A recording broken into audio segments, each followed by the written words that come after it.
Hello and welcome to NARC Live on Wednesday the 9th of June, coming to you from Norfolk on the east coast of England with Tammy M0TC. Hello. And me, David G7RP. Great to see you.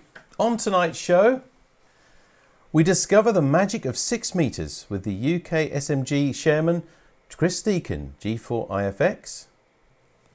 We give you details of a special social gathering of the club, the first since March 2020. And we find out who works from a shack like this. Had a few emails, but got room for a few more to guesses online.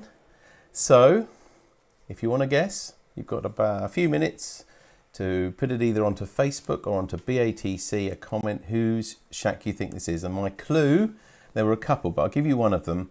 This wasn't the first of the summer vino. See if that helps you. Summer vino. I like it. Okay. A bit of class, Tammy. Bit of class. All right.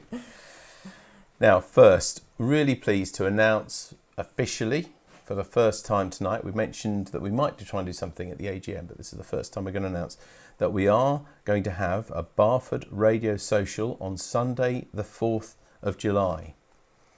I'm now going to give you the details of it. It's very important because this is not like our normal traditional Barford Radio rally. It's a radio social and the emphasis is on the social and meeting people. But this is what we intend to do. So firstly, it's on Barford Village Green, which is where the radio rally normally is, but we won't be using the hall except for use of the toilets. When? Well, it's Sunday, the 4th of July, between 9 and 2 o'clock. That's the earliest time and the latest time. It's an all-outside event. So please bring your own deck chair and refreshments. And yes, I know that we don't know what the weather will be like then, but frankly, when we organise this every year, we never know what the weather's going to be like. And the only difference this year is that it's all outside. But then we'd have never fitted 300 people in the village hall anyway. So please just this is really important because I know that you're going to talk and share this news with others. It's very important. These are the things to remember, that you need to bring your own chair and refreshments. It's also going to allow sales, but they're private sales only. We know that a lot of you during the lockdown have probably been sorting out your shack, sorting out your loft, your garage, etc. And you might have bits and pieces that you want to sell or trade. But we're going to keep that in a separate area to where people are just socially meeting up, and so that we can space the cars properly. And they can either sell from one car boot or a table, one table. No traders, no massive displays, please, because we're trying to encourage safe sales here and not lots of crowds of people. So sorry, it's no offence, but there's some good news later on. I'll carry on. Now, it's not a radio rally, so there is no catering or inside space except for access to the toilets, as I mentioned earlier. That's really important because I don't want someone turning up, say it's a nice bright sunny day, as it often is on our radio rally, and someone turns up without a drink or without a sunshade or something like that. So when you do share this information with others, and by the way, we'll be writing and sending this information to fellow radio clubs in this region in the next few days, but we wanted you to hear it first here on NARC Live. But it's really important, please don't just turn up thinking you better get a cup of tea or whatever. We've decided that there's no catering because that keeps it safe, it's not inside, and there won't be the rubbish and things if we had things like a burger van or whatever. I'm sure all of you can manage to bring, some refreshments with you, some drink or something like that. Next, it's bring your own sunshade or gazebo if you want to. It may well be a bright sunny day. And I've been in touch with Jim Bacon, G3YLA, of course, our local weather forecaster amateur, and he's going to do us a very specific weather forecast for that place a couple of days before. He can't get accurate until the day or so before. And at all times, in the next few days, you'll see something appear on the front page of our website, and it will be there until the event, and it will give you any updates. Now, this is the special bit. It's free. When the committee and I discussed this early in the year, probably January time, a lot of people had mixed feelings about it. And one of the things was about the transfer of money and change and things at the gate, and the queues of cars and all that sort of thing that might happen. So we've decided that the club is going to sponsor this. We haven't had a huge amount of expenditure in this time, and you've blessed us by continuing to be members and paying a modest £5 subs. And we're going to put that to paying for this event. The Village Hall has also let us have this for a lot cheaper than we normally would pay because it's an outside only event. So it's completely free and it's open to anybody, any radio amateur at all. It doesn't matter where they come from or anything, just as long as everybody realises they need to stick by the rules, they need to bring their own chair and their own refreshments. But it's completely free, so there'll be no handling of money unless you want to buy something from somebody. Now, the other thing is that although the club is sponsoring all of the cost of it, we do hope that we'll raise a bit of extra money to our nominated charity, which this year is the East Anglian Children's Hospice. And we're also going to split that money with the Barford Village Hall Roof Fund, because the Barford Village Hall, in the time of lockdown, they've obviously been closed down as far as we're concerned, for the best part of 2 years, and they've been closed for anything. Unfortunately, they suffered a lot of damage to the inside of the roof, which they didn't realise because it was shut up for so long. Now, they're having a lot of that work done. I believe in total it's something like £45,000. So we feel that we should split because they've given us a very reasonable price for hiring this, we're going to split the takings that we take from buckets. And just today, actually, I ordered some proper collecting buckets, secure collecting buckets, which we'll be putting out. So all we ask is, if you can, donate a bit of money, which will go split between East Anglian Children's Hospice and the Barford Village Hall Roof Fund. So this is it. Please spread the word to other local amateurs and friends, but bear in mind that this is not our full radio rally event, and the key things really are, please bring refreshments and please bring a chair or a mat, a rug or whatever you want to do, and a gazebo if you like. There'll be plenty of space. Looking at that little picture on there, obviously that shows lots of tables as well and traders. That won't be happening, but there's a lot of space. It's a massive ground. This should be as safe as meeting anybody in a park or something. It's safer than, say, even getting on a bus where you're with other strangers. This is why we've done it. Now, of course, one other final bit that we've put on this slide. This event will only take place if it is well within the government advice at the time, and we will cancel it if it's most sensible to do so. Now, obviously, we're all waiting for the Prime Minister's announcement on the 21st of June, and in theory, it won't really be affected whether or not he progresses us to have no restrictions or not, because what we're doing is well within all of the rules now. Everything is outside. We'll be keeping, people won't be allowed to congregate inside the hall or anything. They just go to that to use the toilet. So we think this is as safe as literally meeting somebody in the park, on a beach or whatever. And I hope you agree with it. We're not trying to raise money. The most important thing about this is that word social. It's to bring people together. We're very fortunate that we have a hobby that's social and is communicating. And communications is at the heart of our hobby. So we've been able to keep in touch probably more than many people who've been stuck at home during lockdown and other restrictions. But we feel there'll be nothing like meeting people so safely. You can be 2 meters apart or whatever. Having said that, if you don't feel this is for you, if you feel this is a step too far for you, then I absolutely respect that.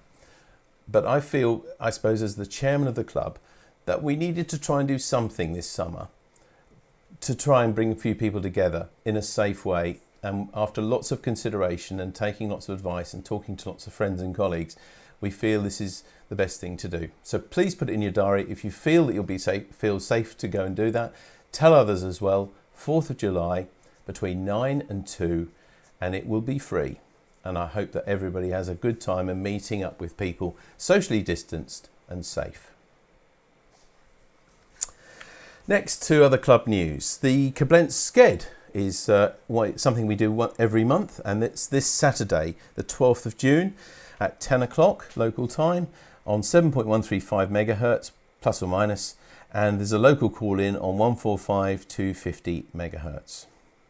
Also, in addition to that, Malcolm G4IFX has said that NARC is progressing well in the club championships, and we opened up our lead considerably over Bristol in the last contest.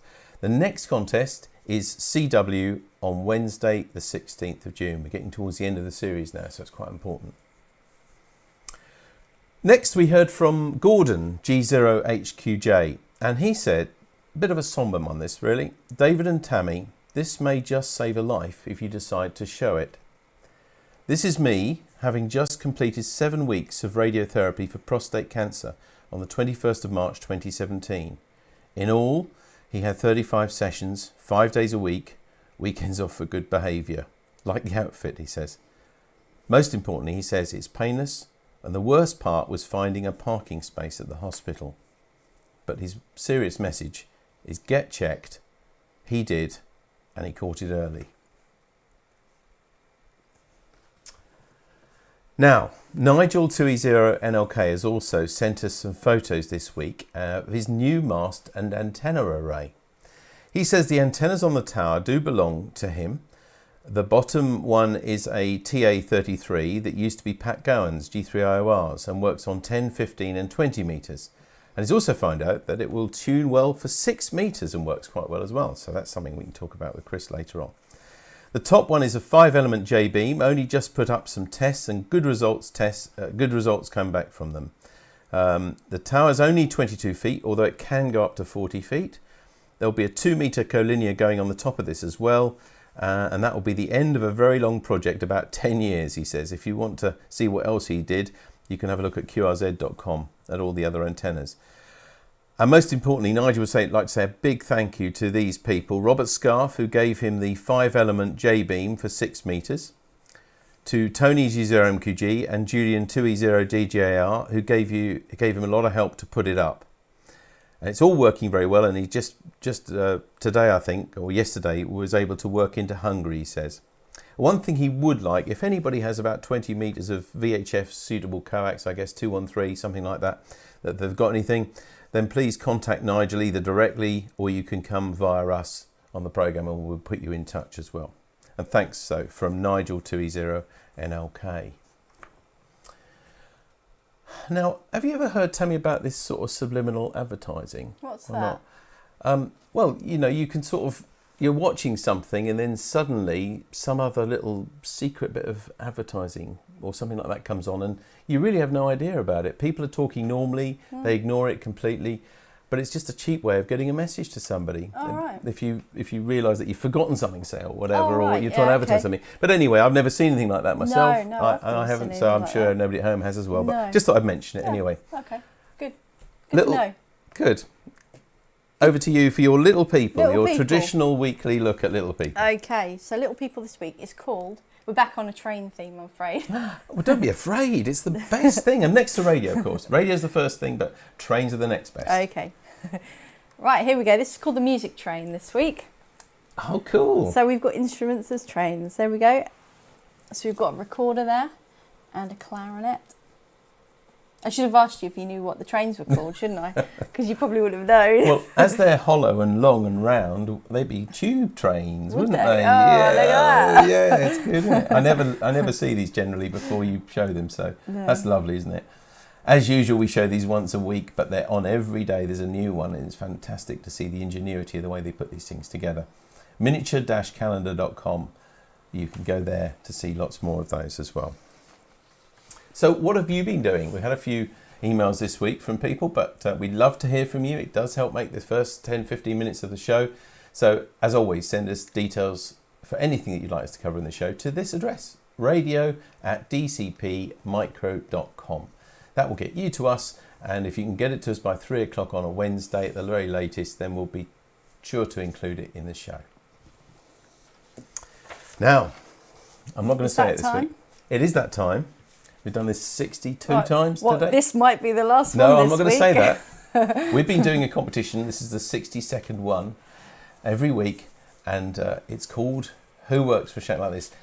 We were at the end of a list of one of them, but as I expected might happen last week when I mentioned that, we were sent a few more. So I'm not calling the end of it yet. But So if we you have got might a show, make it to 70 there. well, I don't know. Oh, no, I wouldn't like to say this, but I must admit at Christmas we were running pretty short, and here we are in June. Anyway, if you do have a shack and you'd like to send it to us, do. But let's have a look anyway at whose shack it was, who we featured last week. Who works from a shack like this? Have we had anybody guess? We have actually. Have we? Okay. We've had 2 guesses. We've had Alan G800. He says he thinks it might be Phil G4LPP shack. Okay. And then we had Richard M0TUM, and he thinks maybe it might be Bob G7JTZ Shack. Okay. And email us. Colin M0GMK says, from the clues, I think it's Bob G7JTZ. Paul G3VPT says, I think it's Bob's G7JTZ. I can't even talk now. Bob G7JTZ Put one letter with it. I've never seen it so tidy. That's funny you should say that, because Sunny M0SYW said, quote, now I know that this is Bob G7JTZ Shack, although I have never seen it this tidy. I even had to look twice, he said. That is verbatim. They weren't shared. So there we go. So whose shack was it? Tammy, please reveal whose shack this was. Well, it was Bob G7JTZ Yes, Shack. brilliant. Looking Compo very himself. tidy. Yeah, so it doesn't normally look like that, hey Bob? All right, well anyway, thank you ever so much for sending that to us. And we have got another shack for you. Now this is a bit different, isn't it? This is very different. This is sent to us by somebody last week. So let's see, do you know or can you guess who works from a shack like this? Now, that doesn't mean they live in that lighthouse, and I don't think it would be wrong to tell you, if you didn't already know, and I expect you do, it's Cromer Lighthouse, that is. This person did go up Cromer Lighthouse a week ago. So if you happen to speak to somebody on the radio a week ago, and you can see that, let me have a look at that radio. Yeah, it's on NB's frequency, the repeater. So if you spoke to somebody on that, or the 432 525 UHF, if you spoke to somebody there, that might give you a clue whose shack this was. Look at the clouds though, lovely. It is beautiful, isn't it? So that was a week ago today, this person sent us. So if you know whose shack that was, and by the way, I've got a little clue for you here. You have to think about this though. I suppose you could say that they are the next best thing after J. I'll let you think. I'm not going to say any more. That's it. That picture will be on our Facebook page and on our newsletter and our website in the next few days. And as always, let us know by 3 o'clock next week if you know whose shack that was. Now, quickly, just coming up to the news for what's happening at the club next week. On Sunday, of course, as always, we've got the GB Tourist News at 7 o'clock on GB3NB. On Monday, the 14th of June. Now, I didn't have a subject for this. It's 7:30. We have the Monday Night Net, hosted by Steve G3VA, and I hadn't heard from him, but I saw a text come in on my watch. I'll now read it, and the subject will be, what things do you miss that aren't around today? So yesterday. What are the... Well, yesterday. Don't. Oh, I see what you did then. Yeah. That was quick, wasn't it? Yeah, very quick. Thanks, Tams. Okay, so what things do you miss that aren't around today? Lots of people watching tonight. Do you know there's 82 people watching this live? That's pretty good, isn't it? Yep. Okay, so there we are. That's the Monday Night Net. And 8:30 on Monday, 80 metres CW Net. And on Wednesday, the 16th of June, a week ahead from tonight, we have Carl K9LA joining us again from the States, and he's going to give us a propagation talk and exactly where he thinks we are on cycle 25. We've been talking about it, of course, coming up, but he's an analyst of the propagation, and he'll tell us exactly where he thinks we are on that. And of course, all the other regulars and your stories, please let us know. Please let us have them as well. And this card, which of course we sent one this week. This is a card from the club, which we're happy to send to anybody who you feel will be cheered up. And maybe they're celebrating a birthday or an anniversary, or they're just not feeling very well, or they're ill or something like that. Just drop us a line to this address and we will be happy to send it to them. Add your name to ours, send it off to them. Now, a little bit later than it should be, but there are apologies to our guest tonight. We're going to be talking about 6 metres. It is often called the magic band. I think I can guess why it's called the magic band, because after all, it's between kind of HF and VHF. Most HF radios seem to have 6 metres on it, the ones that I've seen anyway. But we're going to find out how to make the best of it. And of course, right at the moment, there's a lot of great conditions on it. And who better to tell us more about it than the chairman of the UK 6 metre group? That's Chris Deacon G4IFX. Chris, hello. Hello everybody. And I must say I've done loads of club talks, both Zoom and in person, and I've never had an introduction or an introductory segment as complete and as professional as that. Okay. Well, you're lucky people. Well, thank you. That's very kind. I mean, it is something that we sort of fell into, and I suppose because because I'm into amateur television, that meant I got quite a lot of equipment and things. And we had already, the other thing I think, Chris, is that we had been doing Zoom talks, or actually it weren't Zoom talks, and none of us had heard of Zoom at that time. It was Skype talks, and we often had guests from other places, from like particularly the States and other countries, giving us talks remotely. So we were sort of kind of halfway there. But that's very kind of you to say that. Thank you very much. And it has helped keep the club together. And as I said, if you think about it, there are literally 80 people watching this live. And when we meet physically, we'd get typically 60 or 70. So I do feel it probably has done its job of bringing the club together. And also, of course, we've met other people through that. And we've even had people join who are nowhere near the area just because they want to be part of our club. So we're really pleased. Anyway, tonight, though, we're going to talk about 6 meters. It often is called the Magic Band. Will you tell us why it is the Magic Band and why we should all have a go on it? Yep, that's the idea. I understand, David, that the idea about questions is to type them into the chat. Yep, that's right. Sure, Yep. Chris. Thank you. No, you're quite right. And anybody who's got questions, they kind of know the form, I think. But yeah, by all means, please ask them anytime, either during the talk or you can ask them straight afterwards. Don't leave it until too late, though, afterwards, because although we do this live, it really is live. It's 7:54 and 7 seconds now. If you look at your clocks quickly, actually, you'll probably see that you're a little bit behind that. Yeah, because the streaming and all of those sort of mechanisms do take a little while. So don't leave it too late before you ask questions. Anyway, Chris, over to you. Fair enough. And David, if questions come through that you think it would be particularly timely to deal with during the talk, I'm totally cool with that. That's lovely. Thank you.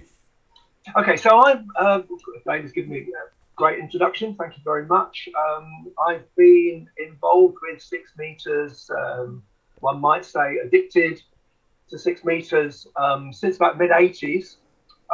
So that's a long time now. And that was when progressively we in the UK actually got access to 6 meters in a serious way, although there've been odd little flashes of activity, special permits and so on. Ever since just after the war, actually, when BBC television started up on Band 1, the old 405 line television that some of you might remember, and that occupied this range. The Americans were all right; they could have 6 meters because their TV didn't start a bit higher up, but we were stuffed, if you pardon the expression. So we got it then, and the thing that attracted me, it's funny, David, as you talked about TV, it was actually watching DX television, which is relatively unusual these days, but in those days it was all about looking at TV pictures that were reflected via the ionosphere from round Europe, mainly round Europe, whether it was Spain, Portugal, Hungary, Russia, whatever. You could see these pictures fading in and fading out on the air and on a little TV. It had the right kind of TV, and that really interested me, and that's what got me involved in it. And that's actually encouraged a lifelong, well, not lifelong yet because I'm still here, interest in radio propagation as well. And the two sort of go together, despite the fact that I know Jim Bacon's on this line. And there are probably other people, Steve Nichols, for instance, just name one, who know the odd bit about propagation. There's also the odd person on here who's probably pretty serious and accomplished 6 meter operator. So save your difficult questions for the end, guys. But this is an introductory talk. That's the point. This is about for those people who are either have never been on, tried it, didn't like it, or are on but would like to know a bit more. Now, usually, if I was in the room with you, I would ask you to put your hand up if you've got a radio that covers 6 meters, and usually 80% of the people in the room stick their hands up. And then I asked them, how many of you have actually ever been on 6 meters? And it's a rather smaller number. And then I asked them, how many of you have been on 6 meters in the last month? It's a somewhat smaller number than that. I can never understand it because it's really interesting. But nonetheless, that's the situation. And I bet the reason, this is where I hope my technology continues to work, the reasons that you don't go on 6 meters, and I will click on there and do that, there we go, are things like this. They think there's no. This used to be very common thought actually when we first started. There's no DX except at sunspot maximum, and we know we're not at sunspot maximum now, don't we, Sean? Yes, we do. Whenever I check the band, there's nothing there, or there's no activity. Now, none of that's true, although actually number 2 is true if all you do is switch it on once a week for 5 minutes and there's nothing there, so then you turn it off again. Because the point about 6 meters, our strap line on one of our sort of strap lines on the 6 meter group website is if it was easy, it wouldn't be as much fun. It's if you want to work Italians, go on 20 meters. If you want to work special event stations, go on 40. If you want to talk about your last trip to the hospital, go on 80 meters. Sorry. Personally, I do my rag chewing on 60 meters. As a matter of interest, it's very good for that kind of thing. But if you want to try something that's a bit more difficult, and quite a lot of people who come on 6 are actually interested in top band. Now, you may or may not be able to hear. There's a little bit of music in the background there from the original Mission Impossible. Now, when I originally drew this slide, it said there's a path from G to Hong Kong. In fact, in recent years, with the advances around FT8 and so on, Hong Kong's been worked quite recently. I'm not aware of G being worked on from VK3 for a very long time. And so you have to look for it, you have to hunt for it. But tell you what, when it happens, it's very exciting. To do the band justice, you need to know a little bit about propagation and how the signals get from A to B. But the point is that what makes, as David said, it's not a VHF band. Well, sorry, it is a VHF band in the technical sense. It's above 30 megahertz. It's not an HF band, but it has some of the characteristics of an HF band, and it has some of the characteristics of a VHF band. It's either neither or it's both. Take your pick. So you're sitting there listening on the band, and the reason it is genuinely called the Magic Band around the world, and the reason is that you can be listening, especially if you're not listening at the right time of year or the right time of day or whatever, and you don't hear anything very much. But then, all of a sudden, out of the ether comes, whoops. Yes, sir. Whoa. Very fine copy, and thanks for the report from England. G1, hopefully you can hear that. Delta, Ocean Hotel, 1 Mike Delta radio. And I hope, David, that was booming out of there. It was, yeah. Good. It was probably just like a noisy VHF, probably to me, you know? Yes. Yeah, exactly. Sporadic key signals, that's the main way that our signals certainly get around Europe, and it can extend around the world. The signals can be strong, they can appear out of nowhere, and they can disappear again just as quickly. They're not always strong, and they're not always there for 2 minutes, but that's the sort of characteristic of it. If you hear a really strong signal and it's wavering up and down a lot, or you can hear it and the guy 10 miles up the road can't hear it, that's probably single hop if it's around Europe's sporadic key. So one bounce off the ionosphere. There's also multi-hop. You know what? I can't hear these noises. I can't hear that one now, by the way. I can't hear that one.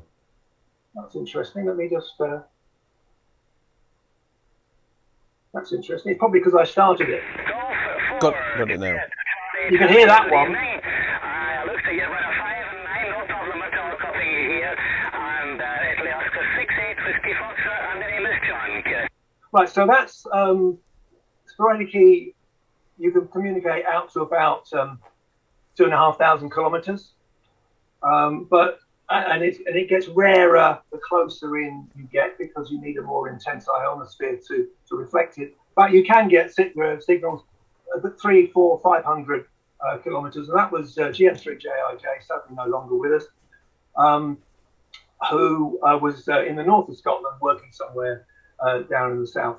When I used to be in IO 94 Square, County Durham, and I used to work to the south coast of England occasionally, which is about 350, 400 kilometers, something like that.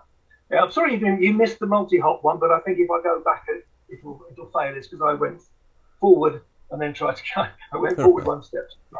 My fault. Anyway, so Sporadically is the bread and butter. And that's what we've been using and are still using for the last few years mainly. But there are other ways that your signal can reach the other end of the street or the other end of the world. Locator here is Papa Golf 66. Papa Golf 66, name is Jeff. Juliet Echo Foxtrot Foxtrot. Golf 7 Alpha, Juliet Tango, VK8 Golf Fox, over. Yeah, so that's what we call F2 propagation. If you like, it's your standard shortwave propagation. The F2 layer is the layer that reflects the signals that you're normally using when you're bouncing around the world on say 20 meters. It's not common, and it only happens. That is the mode that only happens at solar maximum or near solar maximum. But when it happens, it's extremely exciting, and sometimes you get them both at the same time. But also, this is Oscar November 4 Kilo Sierra Tango calling North America, mate. So you get backscatter. Now again, you do get backscatter. In fact, you get all of these phenomena on HF, but it's usually much more confused. There's much more going on. Apart from anything else, the QRM levels are horrendous, and it's more difficult to pick out what it is that's going on. But that's a signal. This dial for KST, Alain, who was beaming west towards North America, and that was recorded by somebody in the UK who was also beaming west. So the signal was bouncing off probably the sporadic E layer onto the sea and back again. And that's where you get that slight sort of echo from. And so you can work around the UK if you're so of a mind using backscatter. And then finally, for this little section,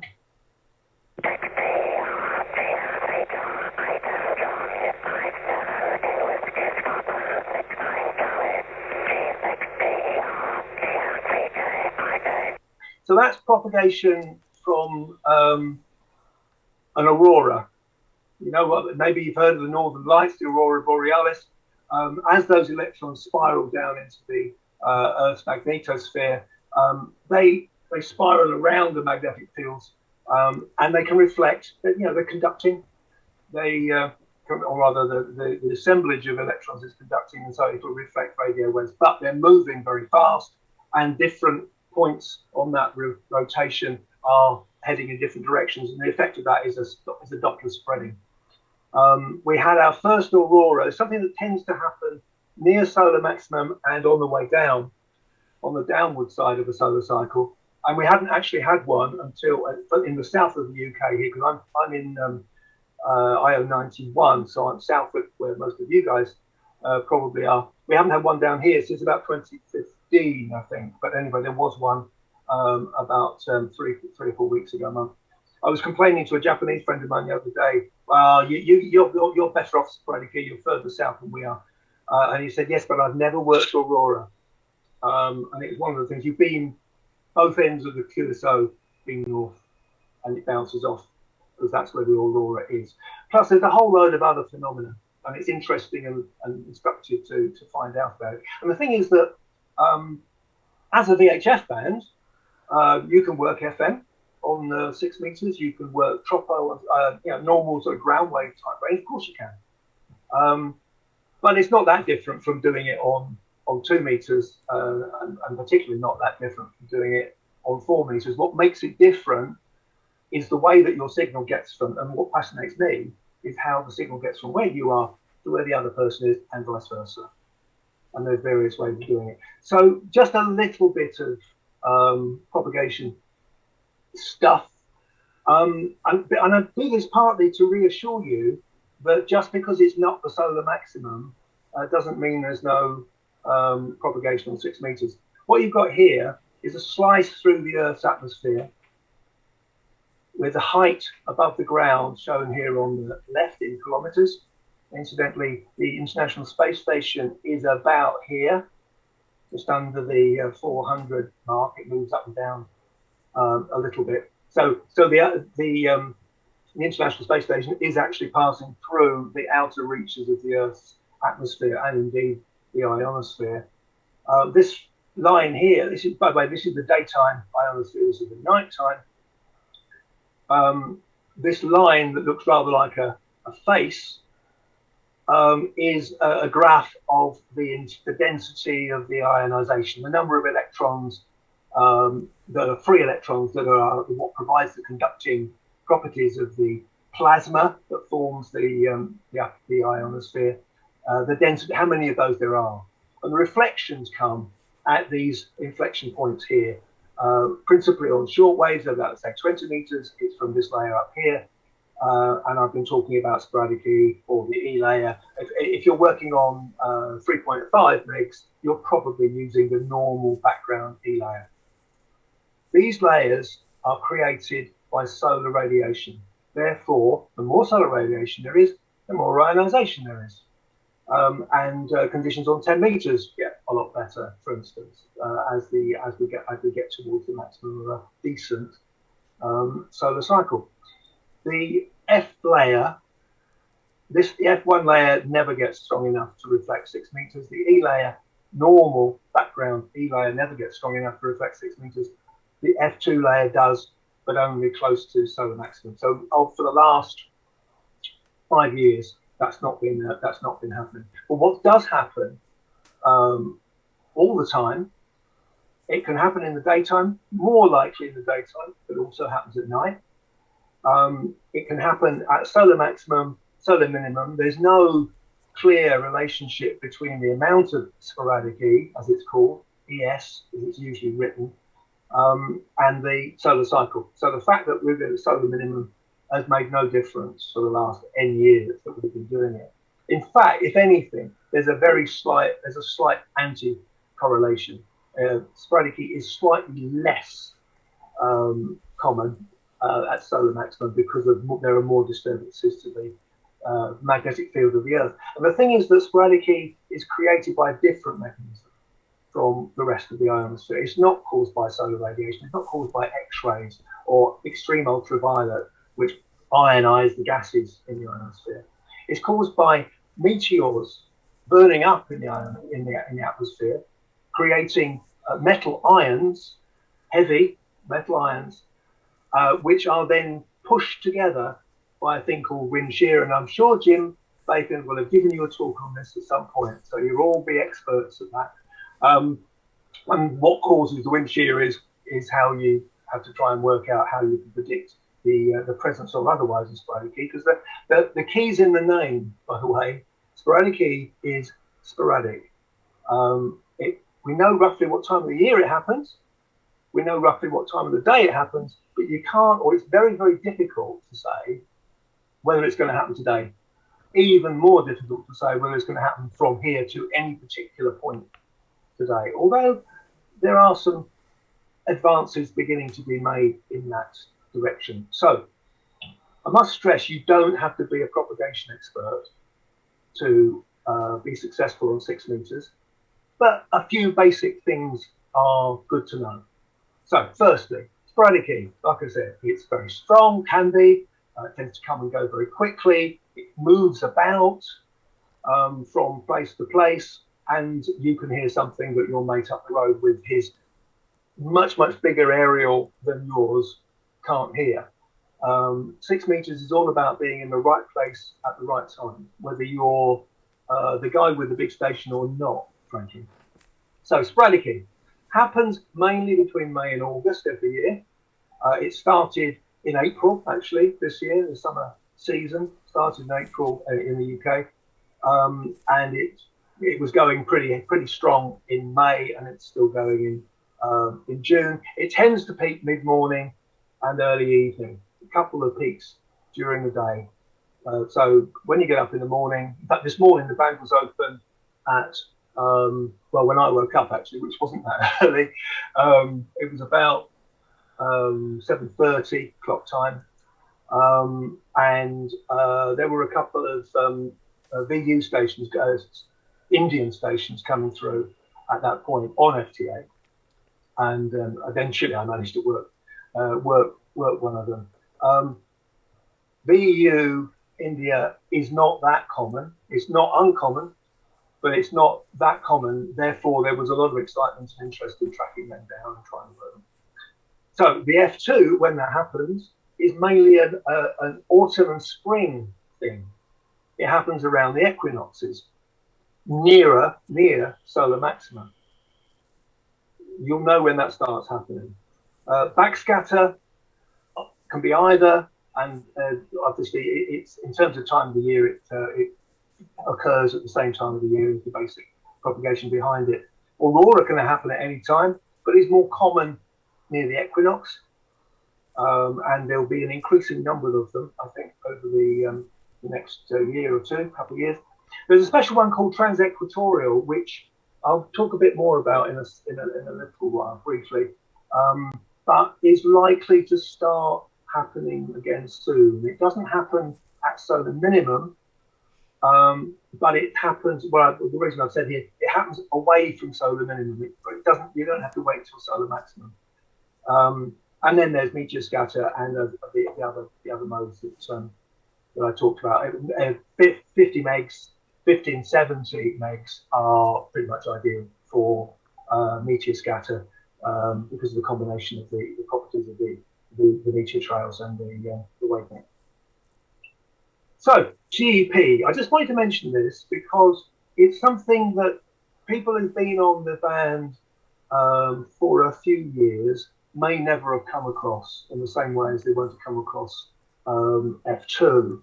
And the phenomenon is such that down the bottom left-hand side here, you've got across, there's the Earth cross-section of, there are thicker regions of the F2 layer, in the F layer, on either side of the geomagnetic equator. If you remember, you probably know the north, if the north geographic pole is somewhere up here, the north geomagnetic pole is over here somewhere. So the equator, the geomagnetic equator is not in exactly the same place.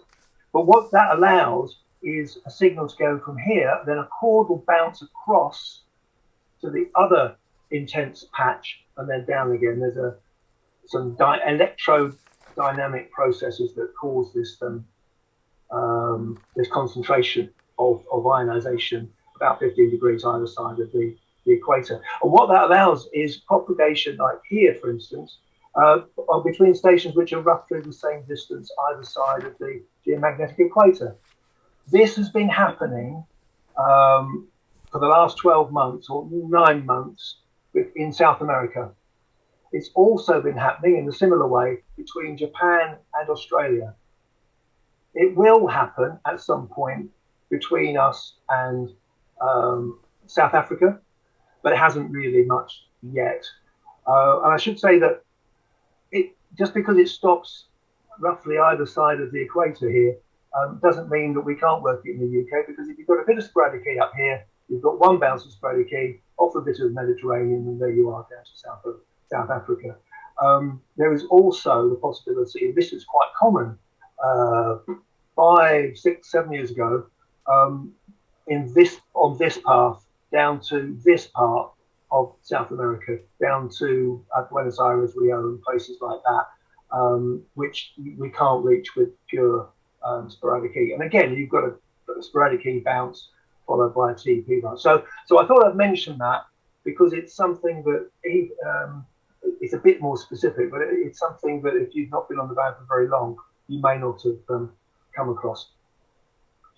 So where are we in the solar cycle? Now, if you've got Carl next week, Carl will give you a much better talk than I can about the solar cycle, the causes of the solar cycle, and the various predictions that have been made. But I thought I'd display this. So we're down here somewhere, as you know, but as you may also know, the solar activity has now started to pick up. It's actually, I can't remember how long it is, but it's some weeks, I think, since the last time that the sunspot number, which is the number of spots and groups that the sun has, was 0. We've just been through a period when it was 0 for many, many, many, many, many days. So the activity is certainly coming up. This red line is the consensus forecast of a group that NOAA in the States pulled together. It's a consensus of some huge number of different forecasts. And the problem is there is no really good model of how the sun works in this respect. And so some of them are merely statistical. They say, well, it was like this last time, so it might be like that next time. So the consensus forecast, with one or two notable exceptions, is like that. In other words, another cycle roughly the same as the last one, which frankly, from a 6 meter F2 DX point of view, wasn't that good. Wasn't good. The one before was quite a lot better. But TEP was still going, maybe down here somewhere. But my rule of thumb is that you can work east-west DX, work the US on F2, and F2, because it's higher, the skip distance is longer. So I said before that a single bounce of sporadic E can get you about up to 2,500 kilometers. A single bounce of F2 can get you maybe 4,000. So you land in a different place. You land in a different place, and the places tend to be further away. if that's not too simplistic a way of putting it. So that's the consensus forecast. I say. Oh, sorry, I was going to say that my rule of thumb is that you'll get that sort of east-west stuff when the solar sunspot number in its slightly revised form, as it has been in the last few years, is above about there. So it's not entirely surprising that actually we didn't at the lowest solar maximum. And as I say, the consensus forecast is that this one will be about the same as the last one. I mean, the good news is it's not going to be lower than the last one, obviously. But also, there is at least one, what might be regarded as a highly optimistic forecast, which says it's going to go even higher. And also, it's ahead of the curve. So that either means it might come to a maximum sooner, or it might come to a maximum at the same time, but higher. So watch this space. But, as I was saying, just because there's no F2 right now, and just because we're at the solar minimum right now, that does not mean there's no DX. This is 24 hours of packet cluster or DX cluster spots. So these are the manually entered reports of signals received for 24 hours from the 3rd of June, so last week, this year. And you can see that there was a huge amount of activity, virtually all for sure via sporadic E, not quite sure what was happening down this way, possibly a bit of TEP here, between Japan and Europe and the US. During May, it actually almost got. I tell you what, if the band was open every day to the US, we wouldn't be getting excited about it. And it was almost verging on that in May. There were 2 or 3 occasions when the band was open like for 24, 36 hours. To different places in the US, but nonetheless it was open. And also to the northern part of South America and down into Africa. And the only problem with Africa is that there's less activity down there. So there's lots of DX around. So how do you get started? Now, I'm not going to kid you that a limited station you're going to do as well as somebody with 4 large antennas on top of a tall tower. You're not. But if you know some basic steps, you will work things. Almost whatever you've got, you'll work something.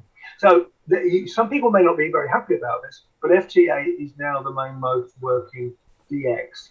That doesn't mean that there's no SSB and CW. They're far from it. I think, in fact, everybody's working more contacts on FT8 than they ever used to do on CW and SSB. I've been on SSB and CW on what some people call legacy modes, other people might call traditional modes, several times in the last few weeks, not least on our summer contest last weekend.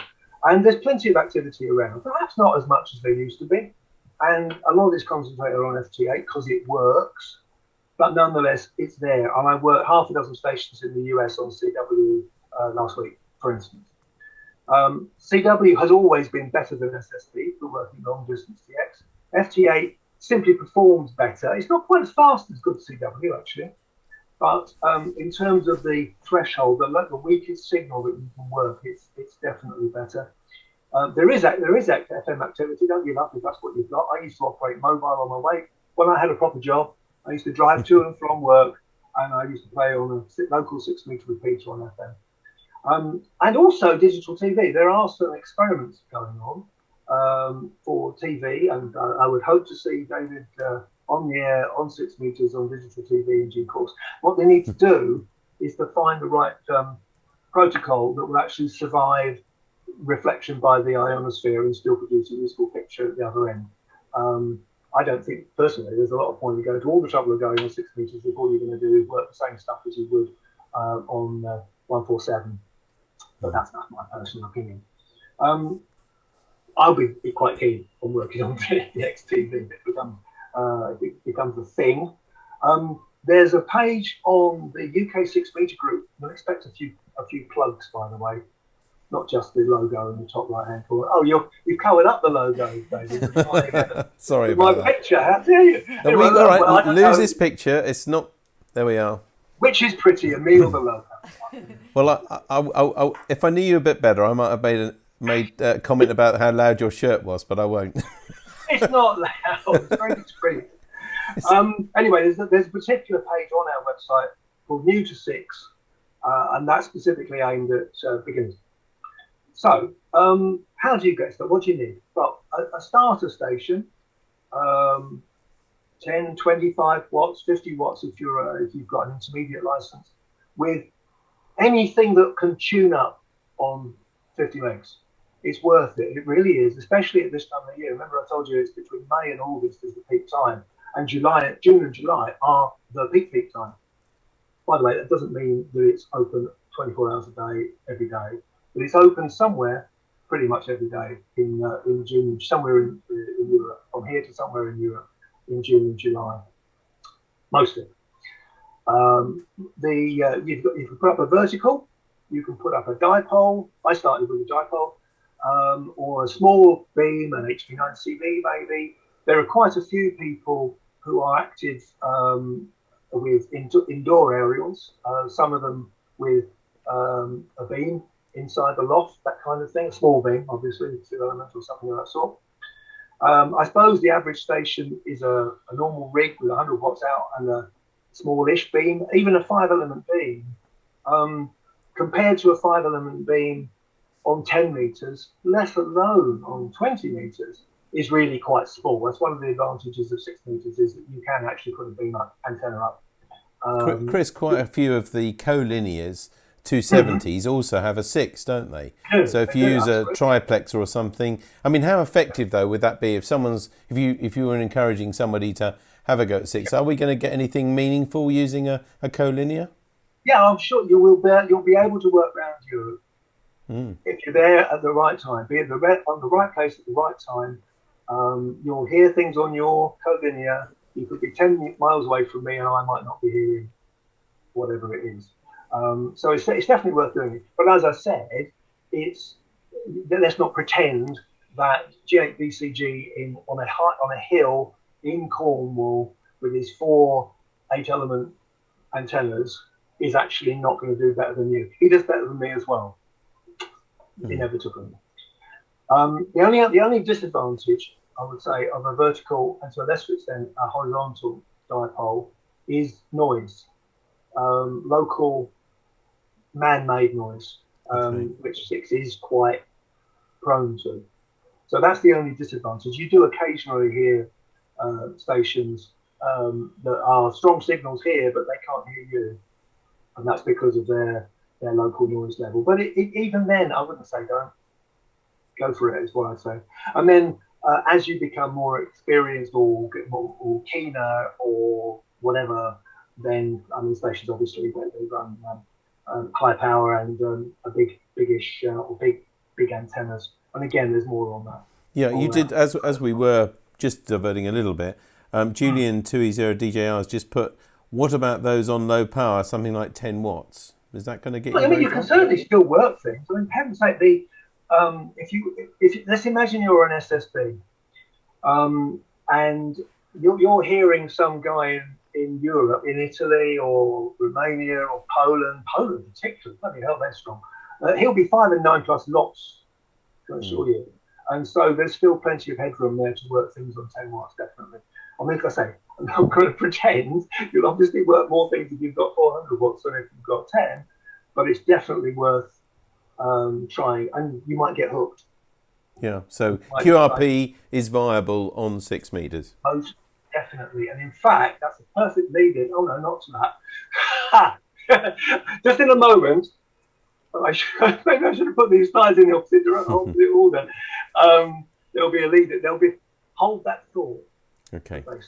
Right. So the other thing that a vertical will make slightly more difficult for you is working tropo, as in line of sight or slightly over the horizon or ducting type signals, normal VHF working on 6 meters, because most stations on 6 meters use horizontal polarization, because it's a bit better for various reasons, not forgetting mechanical reasons why it's better to have a beam on that is horizontal. So you know theoretically, if you've got a vertical receiving antenna and the incoming signal is horizontally polarized, you could get theoretically infinite loss.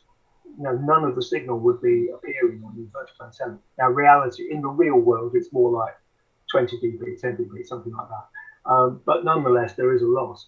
But that then leads me into this next slide. So the polarization of a signal that's sent up to the ionosphere and then bounced back, even on HF, is almost never the same as it was when you sent it.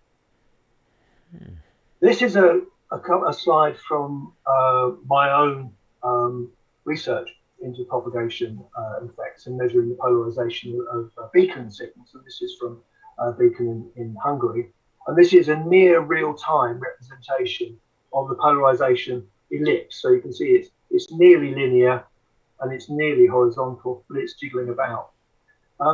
It may surprise you to learn that beacon at that time was transmitting with a vertical antenna. So it was transmitting vertically polarized. I was receiving it nearly, but not quite, horizontal. This one, on the other hand, was actually also transmitting on a vertical antenna. And you can see it actually did come through a bit more vertical on average. But in some ways, that's more typical of the signals that you observe, in the sense that it's changing, it's rotating, the polarization is changing all the time. And I should say the blue indicates that it's right-hand elliptical polarization. And according to the results that I've got, sporadic E signals are always, well, that's a big word, isn't it? Every single one that I've measured was elliptically polarized, not linear. The one on the left is right-hand, the one on the right is left-hand polarized, and that's one of the things I'm trying to understand at the moment.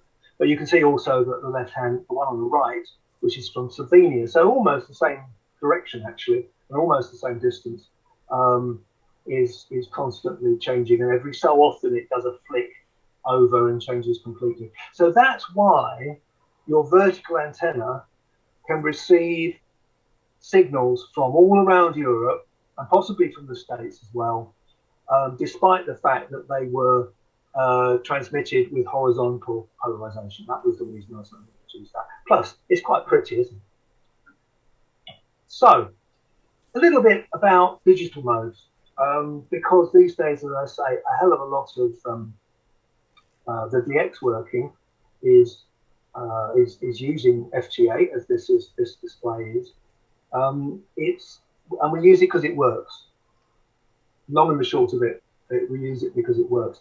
Now this screen, and this is a WSJ cheap clone called JTDX, but runs the same underlying software engine. This was an opening to Japan last year, and very unusually, it was an opening to Japan at 11:30 at night here. And the path between the UK and Japan goes well above 70 degrees latitude. It goes quite a long way north, which is not traditionally thought of as a good place to expect to find lots of sporadic E, but clearly we were on this occasion. In fact, it's not a good path on any band.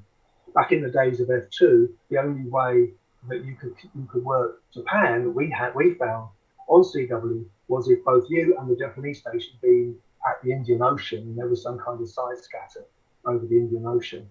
Whereas we've discovered in the last 10 years, 15 years actually, 2006 was the first time we worked it from the UK, I think, on sporadic, is that in the summer, certainly around solar minimum, there's reasonably regular propagation from the UK to Japan. And what you've got on the left here, this box here, these are all the incoming signals. And on each one, this is the state call sign of the station calling, and this is the call sign of the station which they are calling. So you can see these are virtually all Gs here. The ones in red are the ones that were calling me. This window over here is just the ones that were calling me, along with my transmissions as well. Now, I know not everybody finds the idea of digital very exciting, but I can tell you something. When this happened, it was very, very exciting. Partly because it was unexpected, partly because it was rare, and partly because there were so bloody many of them. If you want to be the subject to a pilot, get yourself into a good opening to Japan, because there's an awful lot of amateurs in Japan. Every single one of these down here in this waterfall display at the bottom, this is the display across the pass band, which is 3 kilohertz normally. Every stripe on here is a separate signal. Top tip: if you're working FTA, it really is not as easy as just turn a rig on, hit the button. It really isn't. You have to find the right place to call. You have to look at what's happening with these signals. You can see them fade in, you can see them fade out, but sometimes during a transmission. You can also, by eye, actually, not a lot of people know this, tell whether a signal the station's calling CQ or not, because the shape of the pattern's a bit different. Anyway, so that was an extreme example. It's not going to happen again. Hasn't happened since. Of a really exciting opening, and there are, as you can see at the top there, FTA actually JTDX actually tells me how many signals it's decoded. 49 in that window, and they're all from Japan. So that's multi-hop sporadic key. Another mode that digital techniques are really, really good for, and this is what people do quite often when the band is not open for sporadic key, say at the wrong time of year, is meteor scatter, because that happens to a degree all the way through the year, but particularly during meteor showers. And this is another WSJT clone called MSHT, which is particularly tailored for meteor scatter. I don't do meteor scatter much. Oh, and by the way, it says 70 megahertz down here. That's a lie. It wasn't. It was on 50. At the top here, you've got a time display. So this is 1 15-second time period, and this is the signal strength, and then it goes beep and down again, and that's me. And with this particular mode called the MSK144, which is specifically designed for meteor scatter, it transmitted my message. There it is. The guy was able to receive my message 4 times during that little window there. As I say, not really my thing, but it certainly works, and it's really quite fun. So now back to the QRP point. You can work a lot with QRP. Now, to be fair, Robin, M1DUD, was using a small beam, I believe, but he made a point of working with low power. That was his thing. And you can see here the table of his contacts. With 2.5 watts, he had worked 61 countries, and his best DX was Puerto Rico in the Caribbean. He'd worked various other power levels, and his best sort of kilometers per watt was 250 milliwatts. He worked TR8CA in Gabon, which is pretty much on the equator in Africa, at nearly just under 5,800 kilometers. So it can be done. He was very determined, I should say, but it definitely is possible to work exciting DX on low power, notwithstanding everything I said about better aerials, particularly the antenna. If you're going to invest in anything, it's actually the antenna, if you can. So there is a band plan. You'll see it published in BATCom every year. I just want to point out one or two things about it. Firstly, that the SSB and CW region of the band plan is 50.1, 50.3, with CW at the bottom end. CW only up to 50.1, and then CW and SSB above that. We try to reserve. This isn't the law. It's not even, strictly speaking, part of the band plan, but we try to reserve this bottom portion with 50 to 5130 for intercontinental work. Because if you're trying to work something really rare or weak from Australia or something, and there's an Italian on the same frequency, then you'll be stuffed. So we try and reserve a small area for intercontinental working. Because, what somebody means by VX is a bit of a moot point, isn't it? One man's VX might be another man's next door neighbour. But on 6 meters, it's the HF definition of DX, if you like, that we use. In other words, DX really means outside your own continent. And let's not get too pedantic about exactly what that means. But then the main channel for FT8 is 50.313. We also have, it's custom and practice, and we just advise people, we recommend it. And it seems to have been taken up because the idea actually originally came from Japan, but we in the 6 Meter Group decided to actively support it, is that we try to keep 50.323 for FT8 again, but intercontinental DX only, with a certain discipline about who transmits first. That makes a big difference to, again, the ease or otherwise of working lots of stations on FT8, but please don't work other Europeans on FT8. There's plenty of that on the 323. There's plenty of that happening on 313, and it can be difficult to dig out the Americans or the JAs or whatever from underneath that. There are contests. There are a full suite of contests. We, the 6 Meter Group, run a winter marathon and a summer marathon, which is designed to encourage activity. We do that on the basis of working squares. And we changed it from countries a few years ago so that people in the US, particularly, because they're all in one country, it's actually quite hard to work 100 countries from the middle of North America. But you can work 100 squares quite straightforwardly, so that's why we changed it. Both of those are encouraging activity, particularly the winter one, when otherwise they would be relatively little. I should say that there is actually a minor peak in the sporadic E in December and January.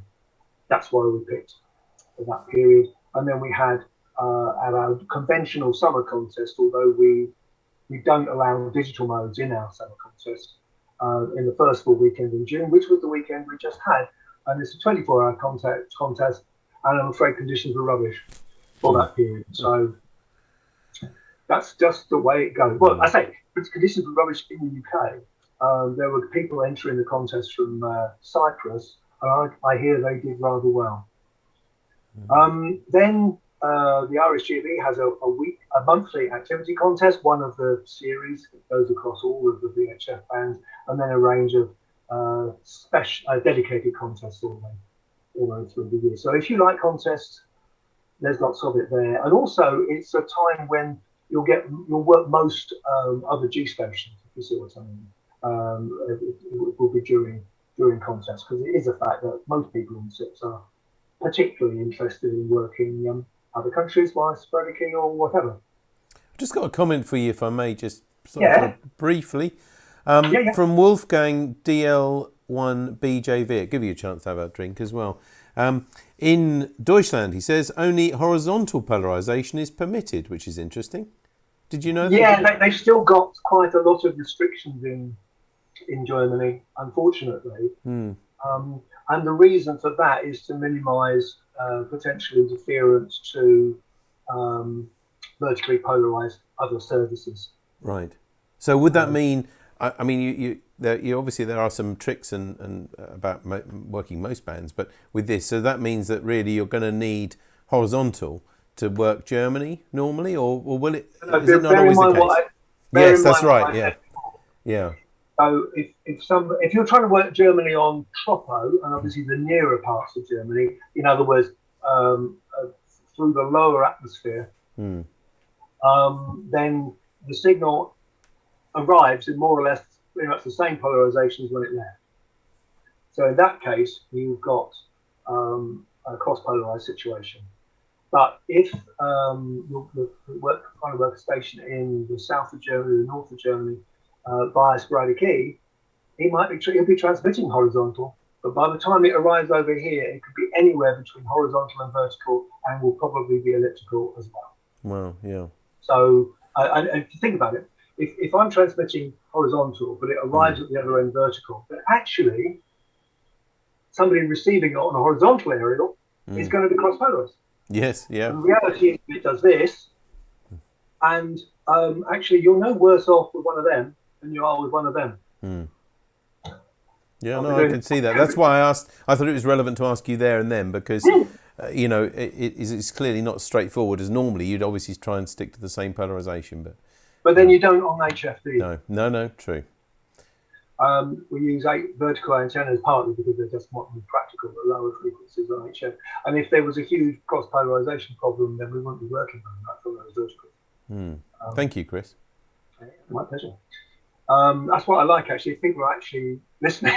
No, they really are. I mean, there's a lot of questions. I will tell you, don't worry at home if you've asked us a question and I haven't read it out. It's only I'm just picking a few out where they're relevant at the time. But there's quite a few points and questions which we'll read all at the end, Chris.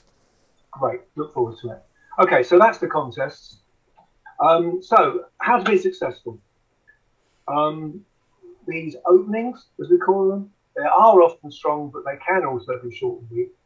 The only way to be sure of success is to monitor the band regularly. In the old days, pre-FTA, I'd be working here. This is my office, and I'd have the receiver going over there behind me, and I'd be listening. And every so often, I'd twiddle the dial to see what was going on. Monitoring the band, of course, it is somewhat easier, quite a lot easier now in the world of FTA, if that's the mode that you want to operate.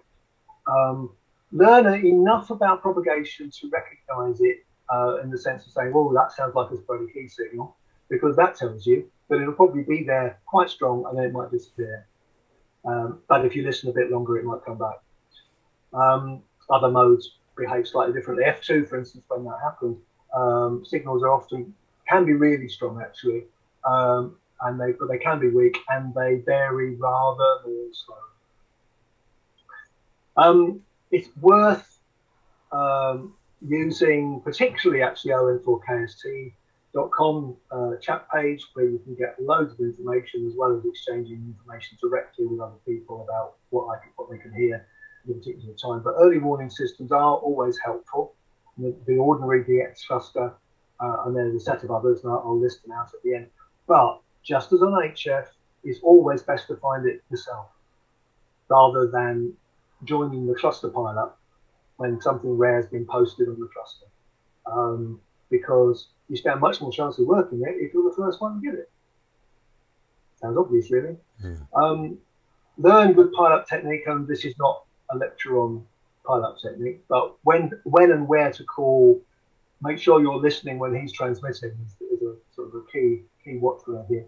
And UCW, we used to just say UCW, to be honest, because you can work much weaker signals on CW than you can on SSB. I mean, personally, I do all of them, but there you go. And these days FTA, or in fact, there are some even more exotic modes that can be used in certain circumstances that will read even weaker signals. Page 2, though, please be a good citizen, because not only will you be more popular with your friends, you'll actually be more successful as well. So on SSB, keep the mic going down, don't shout at the flipping thing. Don't push the ALC, the automatic level control within the rig beyond a sensible point, because you will splatter. You'll also get less intelligible if you do that. So you'll be less readable if you overdo it. Just turning the the spinal tap thing, going from 10 to 11, is not going to improve it. On CW, the major problem is key clicks. Again, a badly shaped CW waveform or an amplifier that's been hit too hard will generate clicks and make a CW signal a lot wider than it has to be. And on FTA, it is actually possible to, you know how they say to err is human, to really screw up needs a computer? Well, this is a good example of that in a sense, because FTA signals are really narrow. Once you get down below 30 dB below the carrier, FTA is much narrower than normal speed CW. I mean, I watched this on my radio. If I watch the outgoing scope on the spectrum scope, I can see the CW signal. It's a lot wider at the foot. You're going down 60, 80 dB than an FT8 signal is. What that means is that we can budge our FT8 signals up very close to each other. They're only about 50 hertz wide. But that means that if there's any fault, any quirks in that transmitted signal, it can really cause a mess. You can make a right mess. Sometimes you can tell people are actually feeding the audio in, but they've got the processor switched on their SSB rig. You feed the audio tones from WFP software into the rig, but you've got the processor on. You get this huge background noise every time they go on to transmit. If you've got too much audio, you can get harmonics, you can get distortion.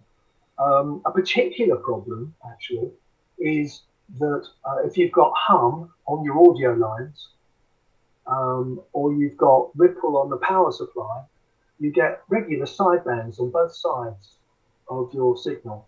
And they're regrettably common, but we try and sort of educate people, but it's difficult. And to be honest, some of these are technical challenges that have to be solved. But if you've got hum, you'll have, in this country, you'll probably have sidebands at 50 hertz, regular spacing. And sometimes that can be decoded multiple times in the window. That's what's happening.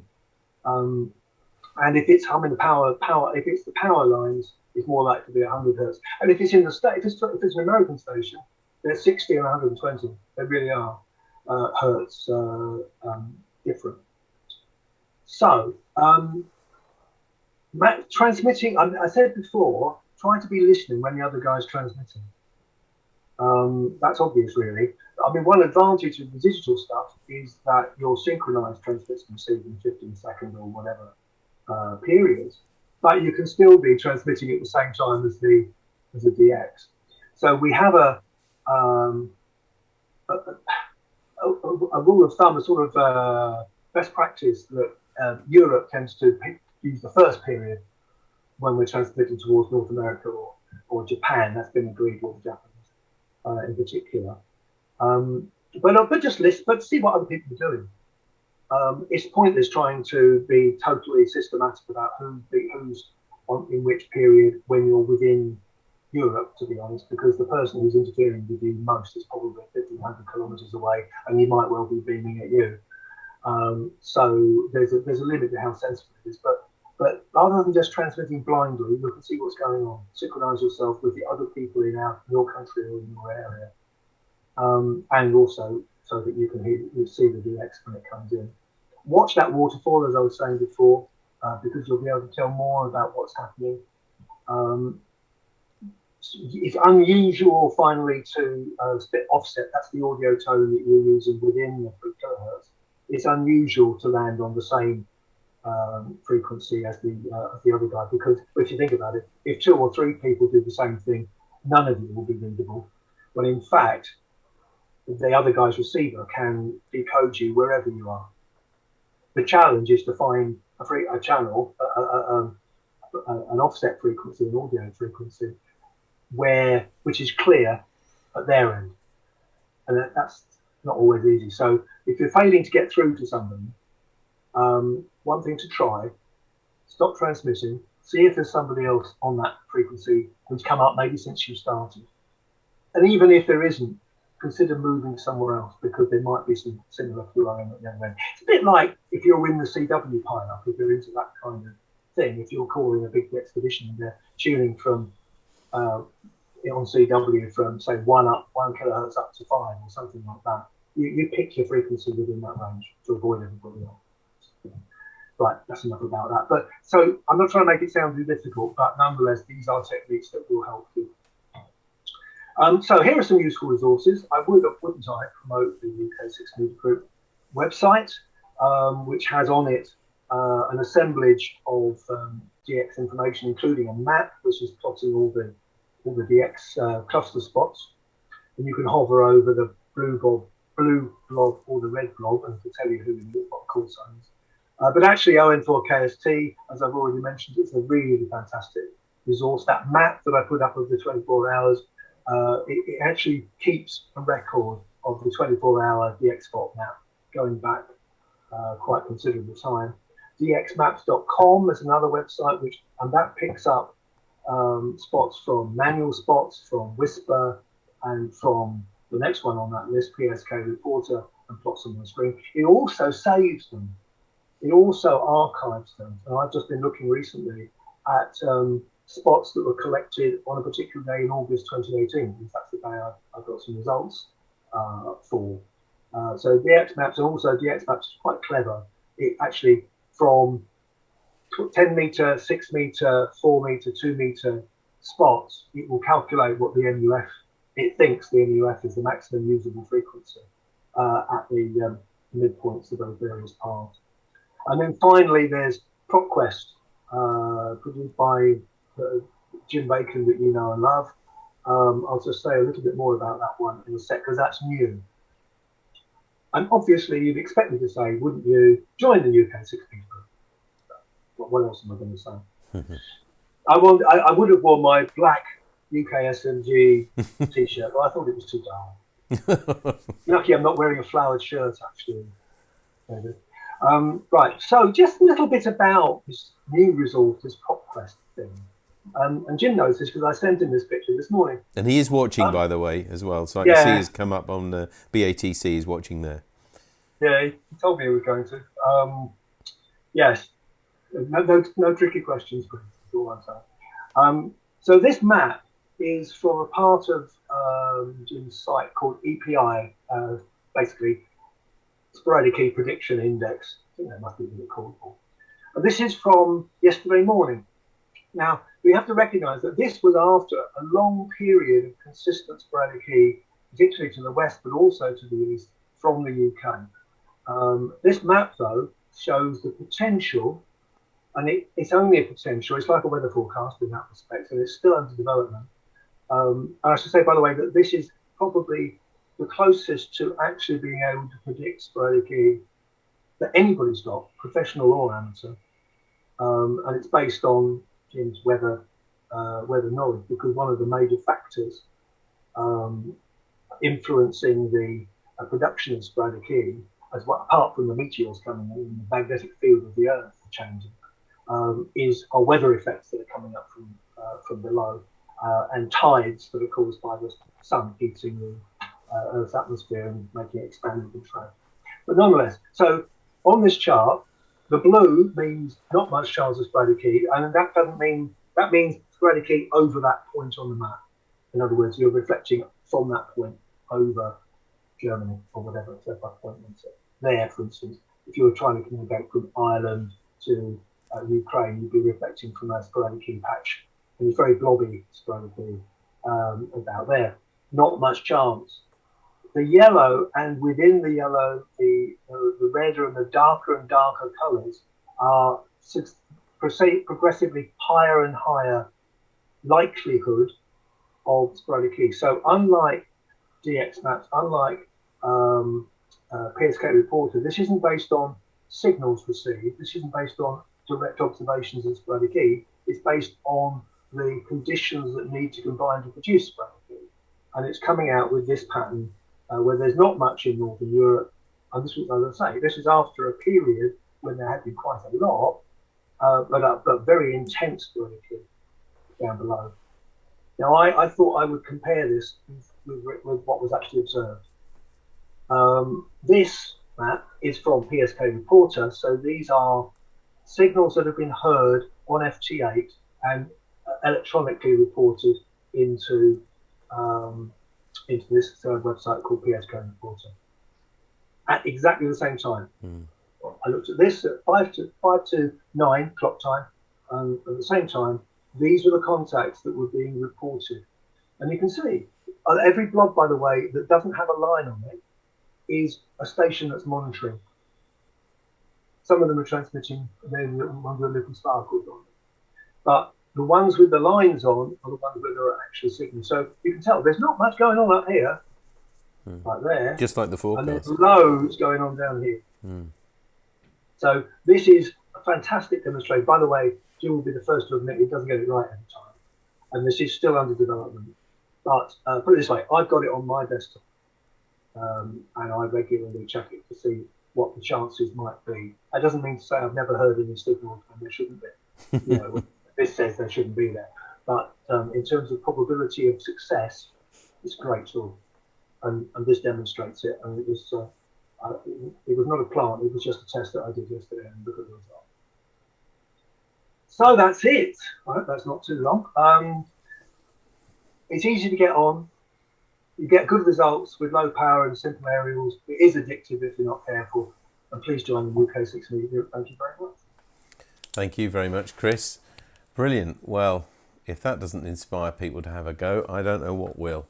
And I mean, I know it literally, you know, I only contacted you a few weeks ago about this because I could just hear the buzzing about 6 and the openings on 6. And when HF is very unpredictable, to say the least, and still not great for many of us, then 6 meters does seem to be something to get on. Anyway, I'm going to go through some of the questions and points that have been raised now. Firstly, let's go back right to the beginning there. The first question, I think, was from Roy G3ZIG, who says his interest started with TVDX, just like you said.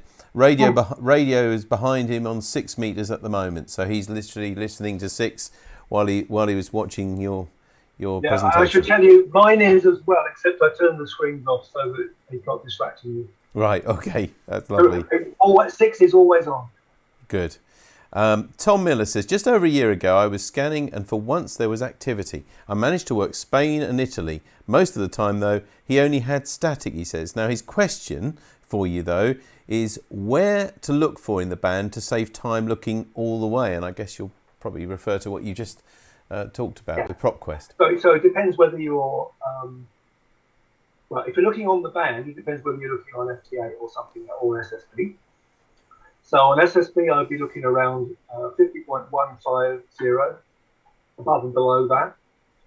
And when the band's significantly open to Europe, that's where you'll find the Italians and the whatevers up and down that band. And I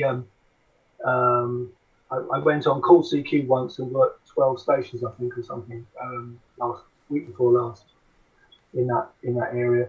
CW tends to start around 50.090 if you're into that. And obviously, if you're FT18, then it's 50.313. It is worth, if you can fit on your PC somewhere, just the websites, particularly OM4 KST, then you'll see what's going on. And that gives you a warning. Because whereas on HF, the fact that somebody in Germany can hear a rare DX station isn't necessarily much use to me.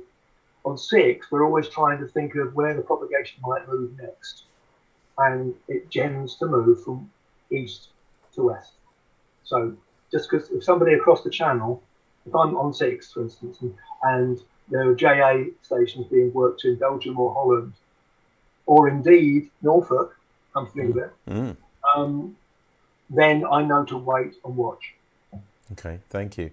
And before I read some more out, just a reminder to you watching at home, if you do want to ask a question of Chris or you have any comments or anything like that, then pop them into either the BATC chat or onto the Facebook chat as well. Paul G3VPT says, TVDX in the 1950s enabled him to watch a bullfight from Spain on 625 lines, which I guess, if you think about it, in the 50s, that would have been something, wouldn't it?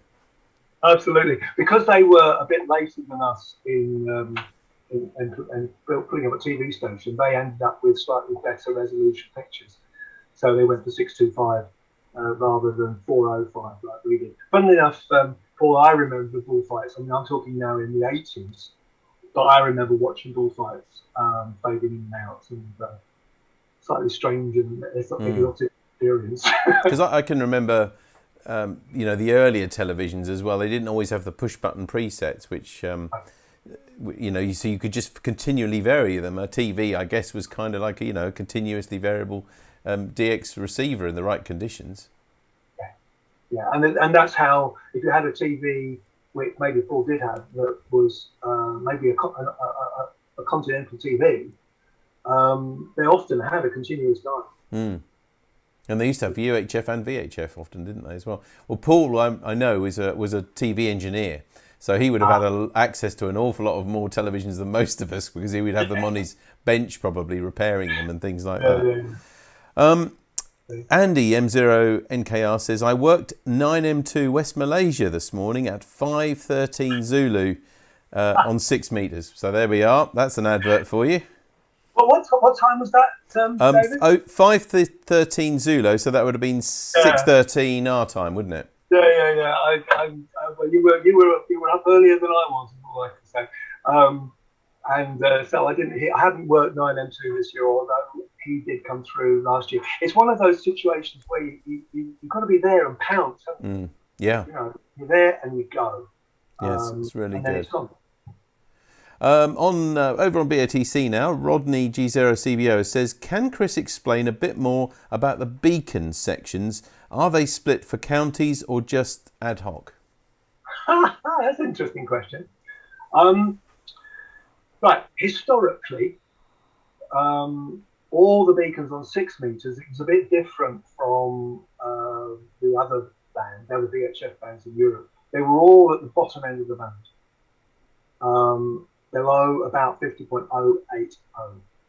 And the reason for that was that, particularly in F2 days, the MUF, the minimum frequency that would actually reflect, the maximum frequency that would actually reflect to a signal, tended to increase relatively slowly with F2 from the bottom of the band upwards. So they wanted the beacons, which were in those days the only propagation warning systems you were going to have, apart from your friend winging you up on the phone. So that's where they all were. And that included the UK ones in the late 90s. IARU Region 1, this was not a decision that we supported as a 6 meter group at the time, but we only weren't consulted either. Decided to move all the beacons on 6 meters up to between 50.4 and 50.5, because it gives them a nice protected separate area, and that had already been done on 2 meters. So theoretically, that's where the Region 1 beacons are all. No, they're not arranged in counties or anything like that. In fact, in the UK, we have, depending on what's QRV was on the air at the time, there are only ever maybe 5 or 6 beacons in the UK. Some of them have been on and off over the years, because of course they're all the responsibility of the beacon kit. So there's no you'll have me talking about my early days on 2 meters with crystal control and tuning low to high and regions and stuff like that, if you're not careful. So we won't talk about it. There's no UK specific organisation. What we did do at the point when the beacons moved up to the top was that we managed to negotiate an agreement with IARU and the other countries, that there would be a segment right at the bottom, 50.0 to 50.03, which was designed specifically for frequency sharing beacons along the lines of the HF the HF beacon program that you probably you made it for them. And we have two beacons currently in that network from the UK, from Ireland and from Holland, and anyway, so it's a sort of a developing network down there. I should also say that when the beacons were moved, Region 1 didn't actually consult with Regions 2 or 3. And in fact, the American beacon ban is actually written into their license. We complain about our licenses, and in some ways the Americans are far better off than us. But in this particular respect, they're not allowed to have their beacons anywhere else. For some reason, it's written into the licensing conditions, so that's a great reason for them not to move. And obviously, there is a slight MUF issue as you move to a higher frequency. But to be honest, on sporadic key, you're never going to notice that. So that's a long answer to a short question. I'm afraid. No, that's it's good. It's a good background, so we are quite fortunate. No, it's fine. Chris G4IFX says, I've used two beams, one high, one low, and they swap about, to which here's the best. And there's no one size fits all. I think that was written, some time ago, when 40 odd minutes ago, in fact, when you were talking about the different conditions that you can get. Yeah. Oh, quite right, Chris. Yes, and that's all to do with the lobes, as I'm sure you know, is to do with where the lobes in your vertical radiation pattern are, because of the reflection when you're transmitting with your. And I'll explain this because I'm sure Chris knows this, but other people may not. When you're transmitting your signal, it's going up towards the ionosphere, but there's also a component of the energy you've sent out as it goes down, bounces off the ground, and then goes up. And there's going to be a phase difference between those two as they shoot up into the ionosphere. And sometimes you'll get constructive interference, and sometimes you get destructive interference. And that creates a set of lobes in the vertical pattern, radiation pattern of the antenna. And the higher the aerial, the lower the lobes tend to crowd. And there are nulls, low signal points in between the lobes as you go up. So your low aerial will have a relatively broad bottom lobe, and it will go up to, let's say it was at only say 30 feet, 10 meters above the ground. Then the first minimum is not going to be until 10 degrees or something like that. Whereas if it's at 20 meters, the first minimum is about 4.5, 5 degrees. And the point is that sporadic E, it's about, I didn't say this actually, did I? It's about 100 kilometers above the ground, between 100 and 109, well, between 90 and 130 kilometers is the usual quoted range, but it tends to be around 100, 105. It's relatively low compared to F layer, but nonetheless, depending on how far away the other signal is, the further away it is, the lower the angle that you want to be propagating. So your high area is going to be better for the longer distances. But as it gets closer and closer and closer, the angle that the wave is making with the ground is getting higher and higher and higher. And with my area, which is at 20 meters usually, when it gets to about 5, a bit more than that, 7 degrees or something like that, it starts to get into a minimum. Whereas the lower aerial doesn't exhibit that problem. I've probably got some of those numbers from next. But the point is that the lower aerial has a broader lobe and will therefore send a good signal at higher angles. That's it. Okay. And depending on where you're trying to work, that can give you an advantage. Thank you. Andy M0NK has come back with a question on Q65 mode. He says, is that getting more popular with DX, or is the main mode still FT8 digitally? Yeah, good question.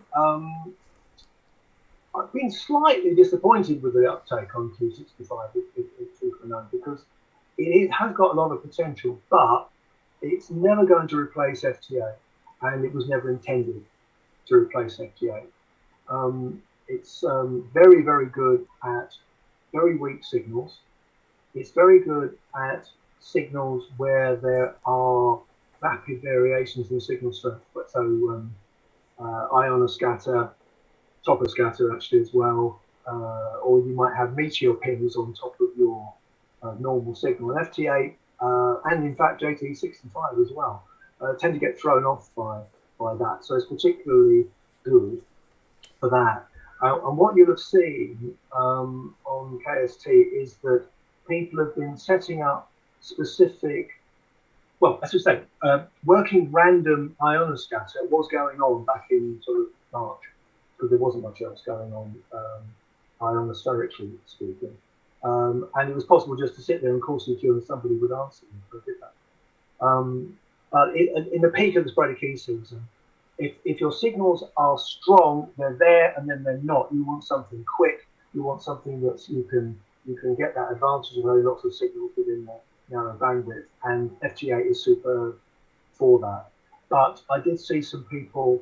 Well, in fact, today there were some tests going on to one of the VE stations, VE1, across the Atlantic, on the basis that you can just stretch the opening.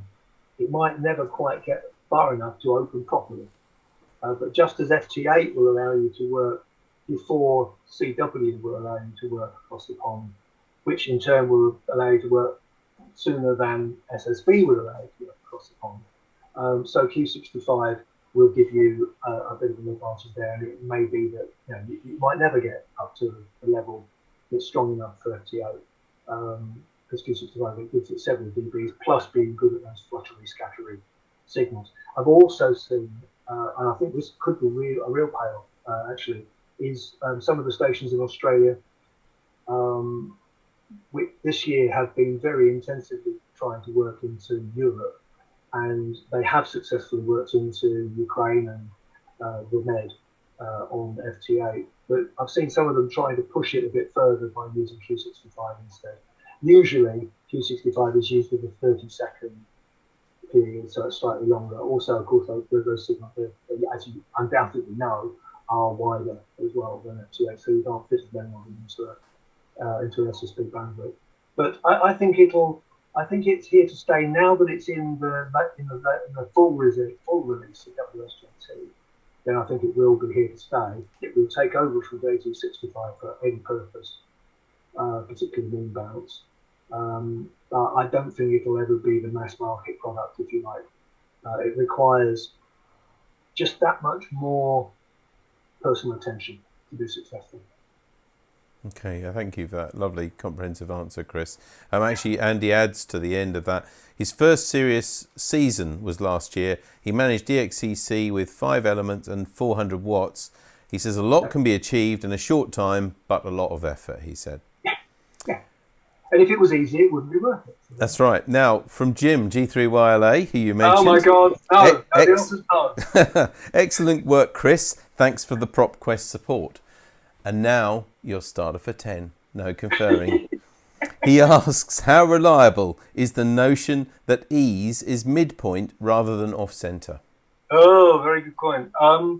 There's one paper that I found back from, I think it was the 80s, because that was the day when commercial TV was on VHF, so there was a lot of, a lot of scientific attention aimed at sporadic key in those days particularly. And there is this paper which I can share with you actually, which showed deviations of perhaps 10 degrees either side, azimuth and altitude, if you see what I mean. So absolutely not, actually. You can't assume that. But then trying to pin down very precisely the location of a sporadic key reflection when it's moving all the time is fairly difficult anyway, I think. But if you look at an ionosonde, some of them, they show off-axis reflections as well as straight up and down. And the off-axis can often be on a higher critical frequency, a higher electron density than the one that's straight up. So the answer is you can't really. But I think it's a reasonable approximation, I think. Because if you look on DX maps, just as an example, or PSK reporter, on PSK there are so many records that it's difficult to see them sometimes. You will regularly find a situation where you've got a set of paths here from, I don't know, south of France to Sweden, and you've got a set of paths here from, say, Italy to Scotland, and they cross in the middle. And it might be a 100-kilometre wide intersection point, but nonetheless, there is an area in the middle, which is where the reflections are happening. All right, great, thank you. Nearly on the last questions and things now. Firstly, you're okay for a mild insult, I think? Are you? Oh, only a mild one. Yes. This is from Paul McGee. He says, Chris reminds me of Max Headroom, if he can remember. I thought you. Well, I tell you what. I mean, that's only mild. You could have said Magnus Pike. Remember? Well, yes, you're quite animated as well. But no, anyway. But I'm sure I'm also 6'4", so John wow. Cleese also comes up occasionally. We've only met each other through these Zoom type sessions. So I don't know. It's one of the things, isn't it, with television? You don't know how high people are. It's one of the things I've noticed when you get to meet them. Anyway, he's asked a serious question. I have a Yaesu FT818 with the 6 megs whip that came with it. Would I be wasting my time using the low power it uses, giving this a go, without having, say, a large dipole, he says? That's an interesting question, Paul, wasn't it? Yes. I don't know. I've never tried it. I have, when I had my radio in the car, successfully worked mobile. It's quite, sporadically. Obviously, you've got a low power.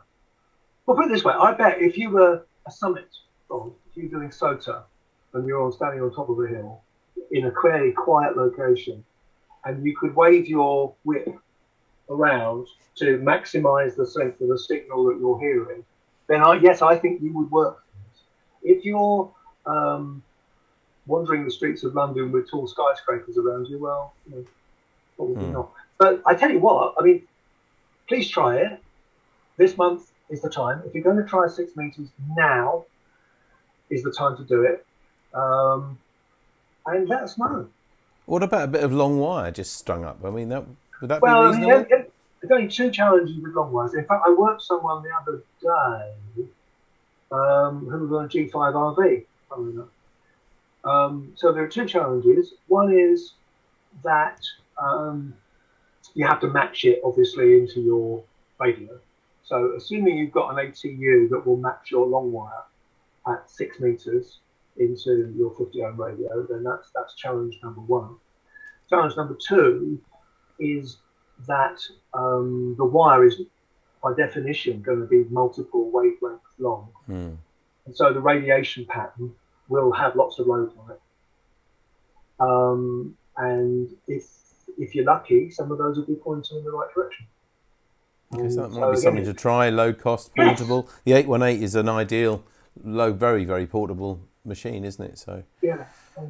But if you can take a dipole or a simple, people make Yagis out of tape measures, don't they? All right. Yes. Yeah. Something like that could be very portable. And again, you wave it around until you go. It gives you a bit of directional support, a bit of gain in one direction. Okay. Thank you. We are nearly there now. Just a couple of things. John 2E0TWQ says he's a brand new member, 6 meter member. Excellent. Number 3346. If you want to take a note of that. I've written it down. And Alan 2E0FWF says, thank you, Chris, for the wealth of knowledge. I've learnt so much tonight. Thank you very much. Oh, that's very kind. And if you want to know more, look on our website, and also just email me. Yes, okay. Chairman at uksmg.org. Yeah, and we've got your website. We're going to pop up in a moment. Jim G4IFX has just come back, by the way, and just said, I worked the States on 80 meter doublet, 80 watts. Yeah, there you go. It can be done, he says. And if you happen to have a low, or at least not a null in that direction, and it's reasonably high, yeah, great. Chris, it's been wonderful to meet you again, and for you to give this talk to our club. Thank you ever so much. I'm sure you've inspired many, and if it doesn't make you feel too embarrassed, I can see why you're the chairman of the 6 meter group, because of you obviously understand the subject very well, and you're going to certainly inspire some people to give it a try. So June, July, you said are the peak months. So look at that rig that you've got, the HF rig, which you just used for HF. Look on the back. There should be a 6 meter socket, hopefully, and give it a go. Yeah, exactly. You'll never know if you don't try. All right, Chris. Thank you ever so much. Great to see you again. My pleasure. Bye bye. There we are. That's Chris Deacon. We're just going to put up now the website address for Chris's group, the 6 meter UK 6 meter group. There we are, www.uks and you get all sorts of information and ways to contact Chris and everything through that. But that's coming up to about the end of the programme, and thank you very much to Chris for joining us. And we're just to go through what's happening next week on the club. We've got on Monday the 14th of June. Were you about to say something? I was about to say something, if that's okay, because I just remembered something that I didn't put on the news earlier. Okay. I meant to. Take it away. It's just something that may be of interest to people. There's actually a solar eclipse tomorrow, a partial solar eclipse. And in our area here in Norfolk, the times, it starts around 10:12 in the morning. Maximum time should be around 11:17, and then it should end around 12:28. So just over a 2-hour window there. Yeah, we're not going to see loads here. Right. I think maybe just under a quarter to a third. I think in our area here. And just a little warning, of course, do never not look at it sun directly, but there are proper solar Yep. glasses, and there are also filters and things you can put on cameras and things. You can can't use just a piece of card with just put a pinhole in it and project through. Yeah, of course, yeah. And that's a really good way. And Yeah, project it then onto some bit of paper onto a or piece something. of paper, Yeah. yep. It's a safe And way of doing it. you'll get a good view and see that, hopefully, as long as it's not too cloudy tomorrow. You know the man who I bet we can't put him on the spot like Yep. that. But anyway, hopefully it will be good enough hopefully, weather to yep. see it from that. That's a really good thing. Thank you very much for telling us that, Tammy. Just to remind you what's happening on the club next week. On Sunday, we've got the GB Tourist News. On Monday night's net at GB3MB at 7:30 with Steve G3AVA. And on 8:30, we've got the 80-metre CW net. And next Wednesday, here in a week's time at 7:30, we've got Carl K9LA, who's going to give us his take on exactly where we are on this all-important Cycle 25 coming up, which is going to make our hobby bloom even more. So that's really good. Thank you very much. And all your stories and things like that as well. Don't forget to let us know. This is the address to send it to, or have I just put you in the spot, No, Tammy? no. There we go. There it is. radio@dcpmicro.com. Drop us any news, pictures or anything. We'd love to hear from you. But that's it from tonight. Thanks once again to Chris for his great talk on 6 metres, and thanks to you for joining us. So from Tammy M0TC. Goodbye. And from me, David G7RP, take care of yourselves and get on the air to care. Bye-bye.